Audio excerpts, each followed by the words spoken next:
നമസ്കാരം. സിറ്റി ന്യൂസിലേക്ക് സ്വാഗതം. കേരള ഗവൺമെന്റ് ഫാർമസിസ്റ്റ് അസോസിയേഷൻ 67ാമത് സംസ്ഥാന സമ്മേളനത്തിന് നാളെ തുടക്കമാവും. ചേംബർ ഹാളിൽ 2 ദിവസങ്ങളിലായി നടക്കുന്ന സമ്മേളനം മന്ത്രി രാമചന്ദ്രൻ കടന്നപ്പള്ളി ഉദ്ഘാടനം ചെയ്യുമെന്ന് സംഘാടകർ കണ്ണൂരിൽ വാർത്താ സമ്മേളനത്തിൽ അറിയിച്ചു.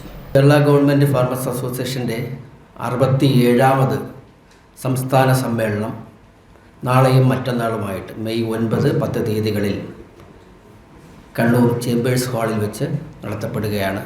അതിലേക്ക് നിങ്ങളെല്ലാവരെയും എല്ലാ മാധ്യമങ്ങളെയും ഹാർദവുമായി സ്വാഗതം ചെയ്യുകയാണ്.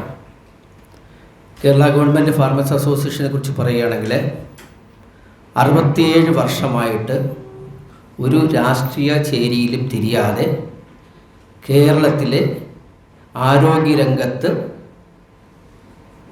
ഹെൽത്ത് സർവീസ് ഡിപ്പാർട്ട്മെൻറ്റ്, അതുപോലെ medical education department, insurance, medical service എന്നീ വിഭാഗങ്ങളിലെ ഫാർമസിസ്റ്റുമാരുടെ ഏക സംഘടനയാണ്. 2700ഓളം ജീവനക്കാരുള്ളതിൽ അതിൽ 90% മെമ്പർഷിപ്പ് ഉള്ള ഒരു പ്രൊഫഷണൽ സംഘടനയാണ് കേരള ഗവൺമെൻറ് ഫാർമസിസ്റ്റ് അസോസിയേഷൻ. മറ്റുള്ള സംഘടനകളെ പോലെ തന്നെ ഞങ്ങൾക്കും മാൻ പവർ എന്നുള്ളൊരു വിഷയമാണ് ഇന്ന് കേരളത്തിൽ നേരിടേണ്ടി വരുന്നത്. സേവന രംഗത്ത് ആവശ്യത്തിന് ജീവനക്കാരില്ലാത്തതാണ് നമ്മുടെ ഏറ്റവും വലിയ വിഷയം. 1961 സ്റ്റാഫ് പാറ്റേൺ ആണ് ഇന്ന് കേരളത്തിലെ ആരോഗ്യരംഗത്തുള്ളത് എന്ന് നിങ്ങൾക്ക് എല്ലാവർക്കും അറിയാം.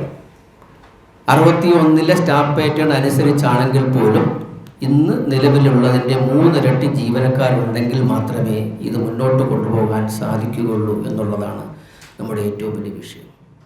മേയർ മുസ്ലിം മഠത്തിൽ അധ്യക്ഷത വഹിക്കും. KV സുമേഷ് MLA സുവനീർ പ്രകാശനം ചെയ്യും. ഗുണമേന്മയുള്ള മരുന്നുകൾ, പ്രതീക്ഷകളും പ്രതിസന്ധികളും എന്ന വിഷയത്തിൽ നടക്കുന്ന സെമിനാർ മുൻ കൃഷി വകുപ്പ് മന്ത്രി VS സുനിൽകുമാർ ഉദ്ഘാടനം ചെയ്യും.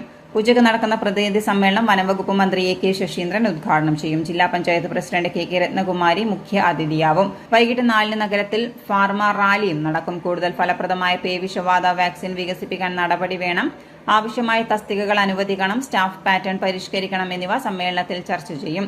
വാർത്താ സമ്മേളനത്തിൽ S Vijayakumar, MS Manoj Kumar, Abhilash Jayaram, DN Anitha, Vinod Kumar എന്നിവർ പങ്കെടുത്തു.